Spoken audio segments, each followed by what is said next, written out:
Hello, I'm Andrew Susskind, and I'm a therapist and author based on the west side of Los Angeles since 1992, specializing in trauma and addictions. Welcome to my podcast, named after my recent book, It's Not About the Sex.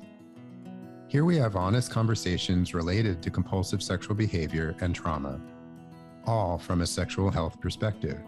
Our intention is to offer fresh viewpoints and practical strategies toward establishing greater intimacy and a more deeply connected life.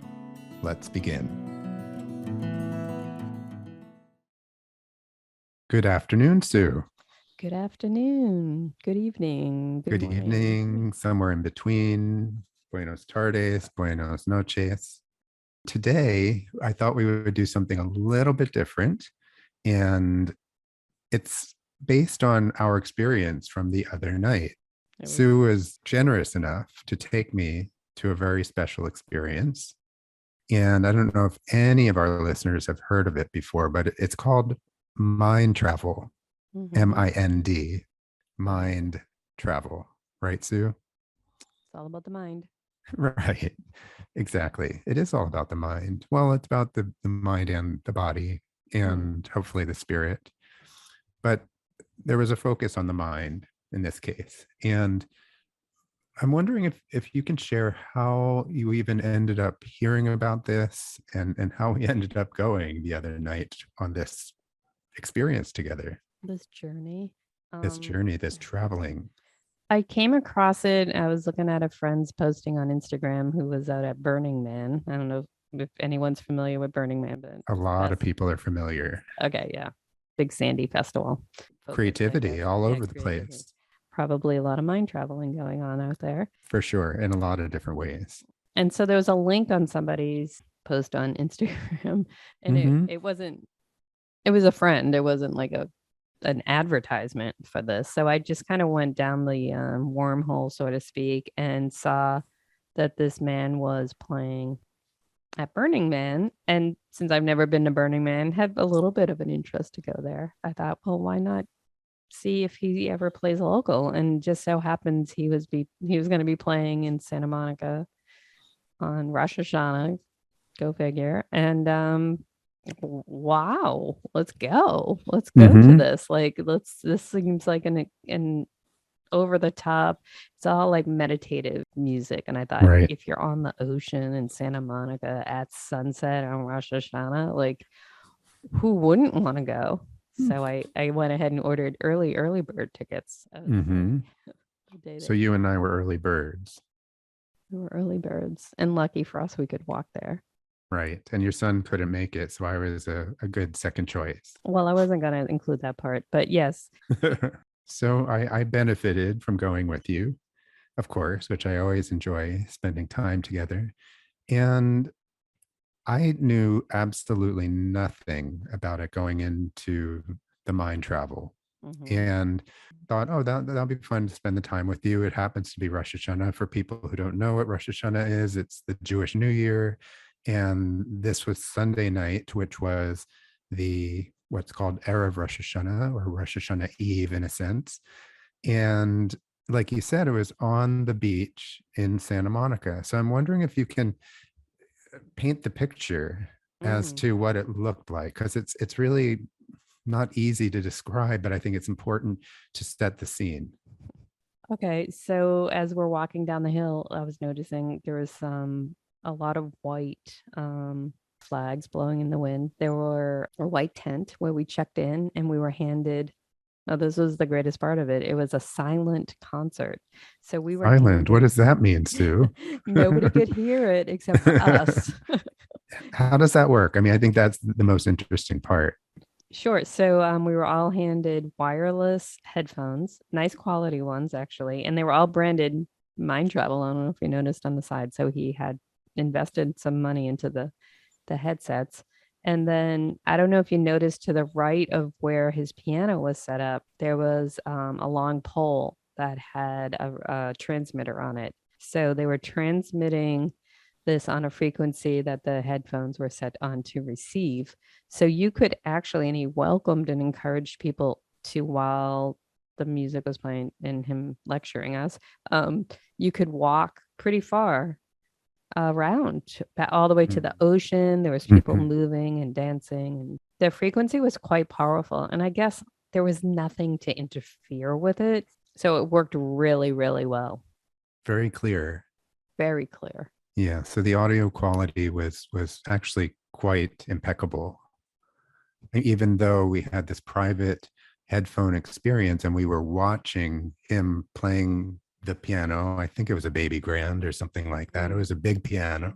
We were really in this intimate kind of connection, but it was a silent concert, which is, I've never seen anything like that. Yeah, which is really cool. There's silent discos. People will go to clubs and everyone wears headphones. And so none of the neighbors would even know this was going on.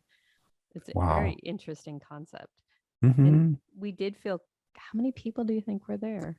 Maybe a couple hundred, Yeah. something like that. And they had set it up with beautiful lighting, I would say. Yes. There was Yes. sunflowers all stuck in the ground with another white flower. Uh-huh. And a lot of people showed up wearing white, which at first I thought maybe this is some sort of cult or like the guilty remnant from the movie Leftovers from the TV show. And Uh-huh. then you shared with me why they were wearing white because of Rosh Hashanah. It was Well, I tradition. think white is associated with the beach in general, but I think there is something about an old tradition. It's a very traditional approach to Rosh Hashanah where people will wear all white. They don't get dressed up in suits. They wear kind of flowing white shirt, white pants, white shoes, and usually no leather. There's Mm. something about like making it vegan or non-leather. So like canvas sneaks or something like that. But I wanted to just go back to what you were saying. There were, I don't know how many flowers were stuck in the ground, but it was really quite a like a movie set. And Mm. and in addition to what you shared, there was also two trees, right? Oh, right, right. Like the Japanese maple trees or something. Yeah. Exactly. They were And white, so but they were lit.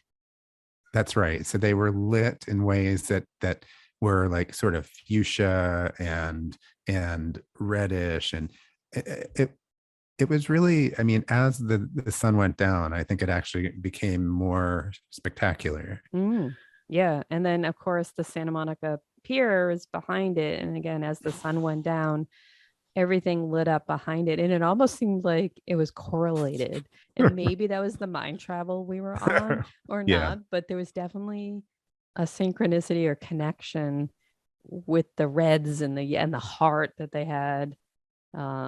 All yeah, there was just a lot of, I guess, synchronicity, I would call it. And then the Venice bike parade came by and they were all lit up too. So it was just, The electric bike parade. it So was, it was all like one big unexpected choreography. And I was reading his website and it said that you never know what's going to happen with the elements and with nature and with the energy of the crowd. mm, And I just wanted to share that it wasn't like just a little heart on the Santa Monica Pier. It was like a gigantic heart on the Ferris wheel that kept on moving and gyrating and shifting and changing colors. And so I don't think he did that intentionally, but maybe there was a power greater than ourselves that was creating this larger experience mm. between the electric bike parade and the pier. I don't know, but it didn't line up nicely. It was very welcoming, I would say. And yeah, so I mean, if you want to speak a little bit to where your mind was when he started the whole, I want to talk about him a little bit too, the performer himself. Yeah, he was very humble. I think what was interesting about his approach is, and by the way, I'm probably going to mispronounce his last name, but his first name is Murray. He goes by Murray, and the last name is Hidary, Hidary, Hidary. And I was reading a little bit about him, and he has a background as a meditation teacher as well as a bereavement specialist. So he has that type of training in addition to being a really talented musician because he played, I mean, how long would you say he played total? Like 75 minutes, An 90 hour and a half. minutes? Yeah. It was a long time, maybe even It a was, little beyond our capacity, right? yeah. Yeah, I mean, the music was beautiful, beautiful. but he did add some philosophy or I don't know what you would call it, what it was he was Well, lecturing or what offering.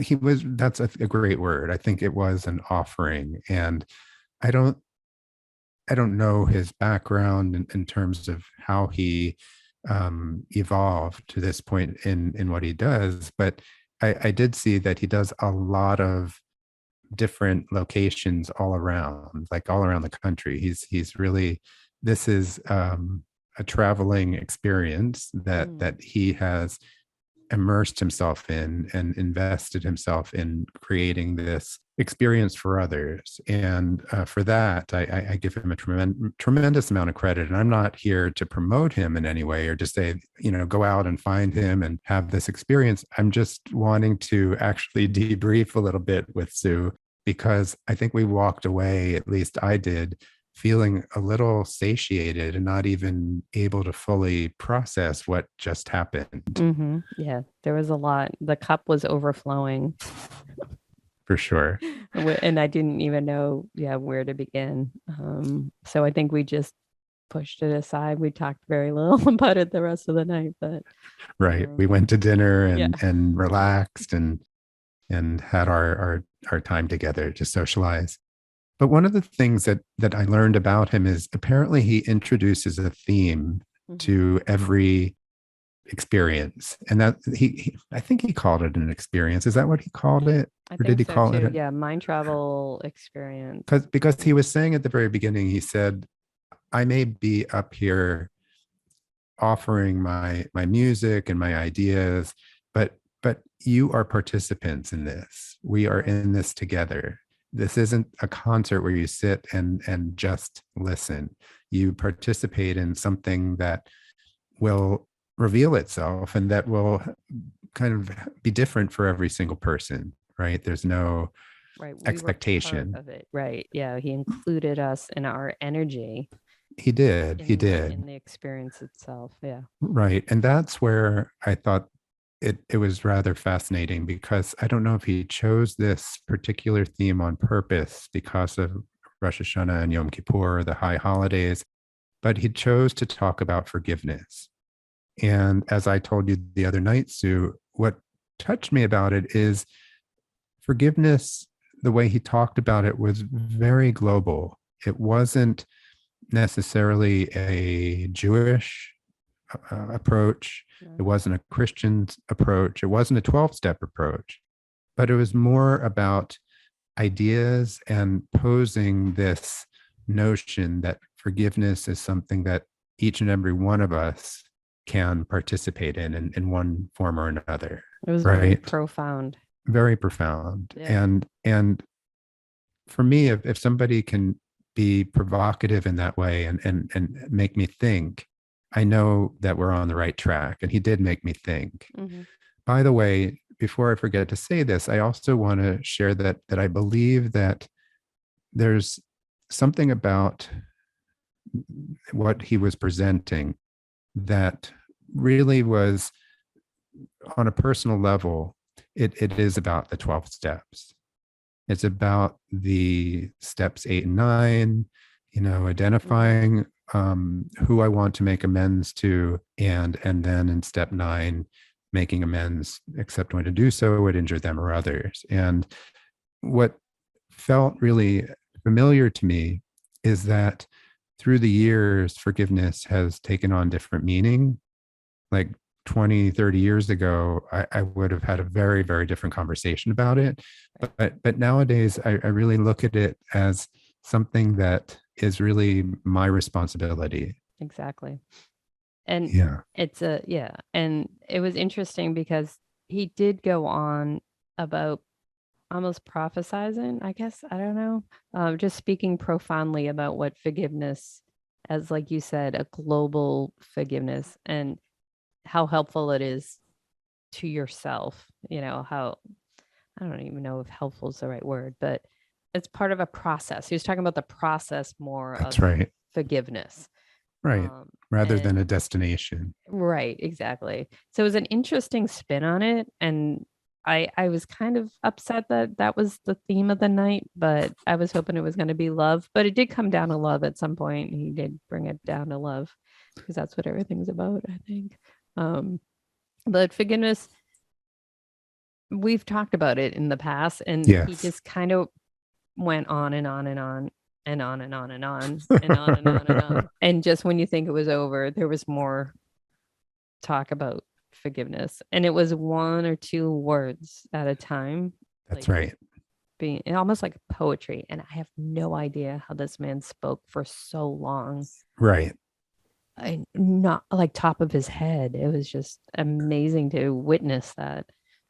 But I feel good about having learned how to forgive others and myself and know that it's beneficial to myself.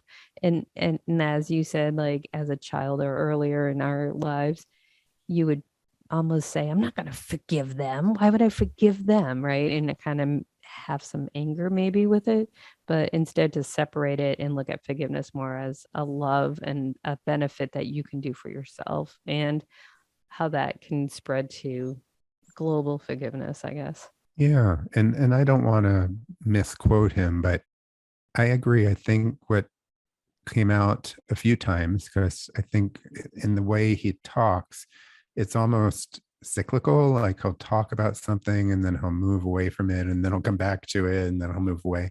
And and in that way it was rather meditative and sometimes redundant, but more than anything, it was kind of planting seeds towards how does this apply to you.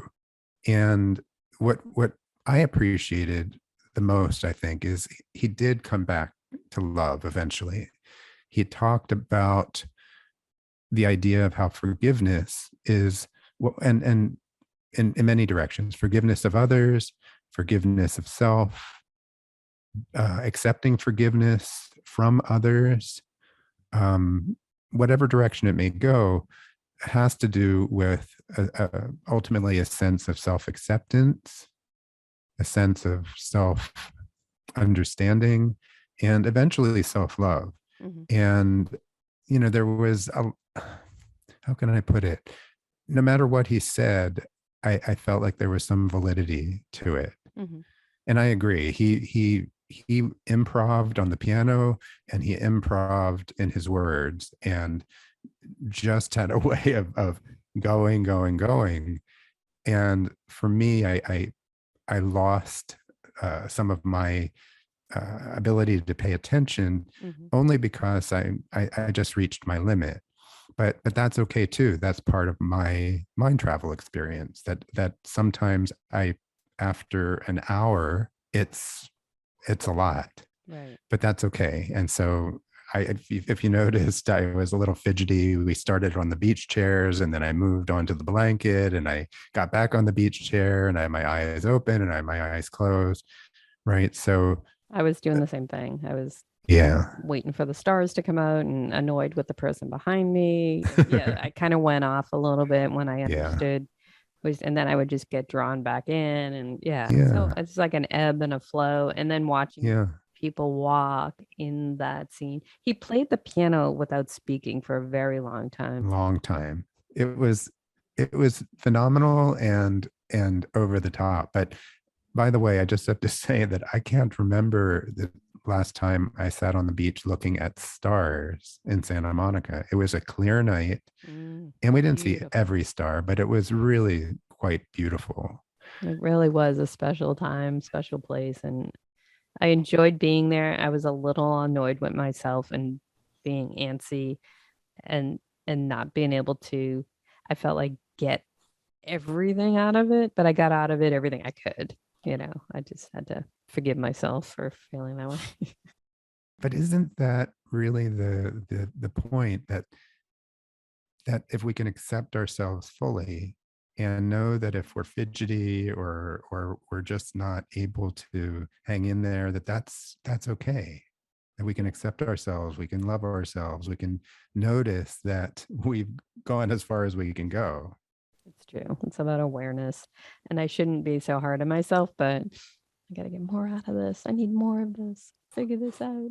Self-compassion, right, right. I was just reading some quotes that I probably are going to hit on now, but it was just really cool. The hurt people hurt others and loving people love others. And what does that mean to you? I feel that again, it comes to awareness. So if you are hurting somebody, do you even know that you're hurting somebody? But it helps you to understand, like, if someone hurts you, wait a minute, they're really hurting. That's right. It's them, and it kind of lets you breathe a little better. And it's the same as you said with loving. If someone's loving you, they're loving people and they're able to love. So it's Hmm. just like really nice. I thought that was so, again, so provocative. And I want to remind our listeners that hurting others and being hurt by others is inevitable. It happens as part of the human experience, right? And hopefully, loving people and being loved by others is also inevitable. And there's hurt parts of us and there's loving parts of us. So it's not us and them, it's us. It's knowing that that's just part of what we do. But the more evolved we are, the more healed we are, the less our hurt is unconscious and unfortunately leaking onto others at times, the more we can lean towards the loving experience of giving and receiving love. And isn't that one of the not only goals of recovery, but isn't that one of the intentions of life in general? Yeah, for sure. And learning how to heal yourself is so important in recovery. Just really that self-care and turning it on yourself Hmm. is really a good place to start. Hmm. Yeah, and I always hear myself say, well, as a recovering perfectionist, can I be imperfect? And can I forgive myself for being imperfect?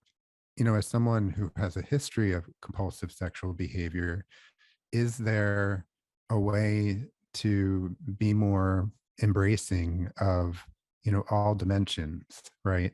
Mm-hmm. And I believe that receiving love is one of the greatest challenges of recovery in general, but for particular compulsive sexual behavior. So yeah, I think this idea of hurt people hurt others and loving people love others is not about us and them. It's about all of us. Right. Yeah. Yeah. It's beautiful. Yeah. So I wanted to talk about this experience in the midst of what's going on in the world right now. And I'm not going to get too political about it, but we know that there's unrest in the world, whether it be in Ukraine, whether it be in the pandemic, whether it be in American politics, a lot of divisiveness, a lot of conflict. And the evening on the beach felt to me like the antithesis of all of that. Mm. Yeah, for sure. I'm so far removed because the headphones kind of locked me in, and locked out everything else. Hmm. And like, not now, right now, I don't want to hear this. And, I don't want to hear what's outside of what's going on. So it was nice. It was almost a little escape pod, but mind traveling, I guess, is all about that, Exactly. blocking out the noise. Right. And obviously, he's touched a particular yearning in people. And my sense is that most of the crowd was really interested in just immersing themselves in something different, some kind of private yet, how can I put this? It was like we were alone in the experience and we were all together in the experience. Mm, And I think there's something super powerful about that because isn't that how life is really? it's true. Exactly. We are alone in our thoughts, but we're around people all the time. Right. Right. That we come into this world as an individual and we go out of this world as an individual. And in between, hopefully we have some meaningful connection. Really the direct application of this podcast is not so much to find a mind travel experience, although you might want to check it out, but more about creating a space for yourself where, I think music, and in this case, it was kind of new agey, had a soft, soothing quality at times and a more intense and almost dissonant quality at times. But there was, what's the word? It transports me. And I think music transcends words. Sure. Yeah. And so in recovery, for those of you who are interested in using music as a way to transport yourself or to meditate more deeply, this is the kind of thing that certainly can assist, even if it's Exactly. just one evening. But you get to choose, your music, your space, etc. It's all about making choices that help you. For sure. Yeah. Right. And what I wanted to reflect back to you again is that I actually didn't know what I was going to do for Rosh Hashanah this year. I was thinking about going to temple, which I sometimes do, sometimes don't do. And yet there is something right about having the time with you, having the experience that resembled something that rabbis talk about, and that certainly the 12 steps talk about. And so I just appreciate your invitation and spending the time together, because it is a time of reflection, and it's also a time of acknowledging the new year on the Jewish calendar and the sweetness, hopefully, of the year to come. And I certainly wish you a very sweet and happy and healthy new year, Sue. Oh, thanks, Andrew. It was so nice to share that experience with you. I was so happy that you were able to come with me, and it lined up perfectly with everything that we shared. So The stars aligned. it was beautiful. All right. So thanks for the debriefing, Sue. Thanks, I'll see you Andrew. It soon. was a lot of fun. Thanks. Thanks for listening today. It was so terrific sharing this time with my colleague and friend, Sue Merlino, and discussing this topic called mind travel. If you're so inclined, please give us a 5-star rating and be sure to subscribe and share my podcast for those who may benefit. I look forward to you joining us the next time, and don't forget to stay connected.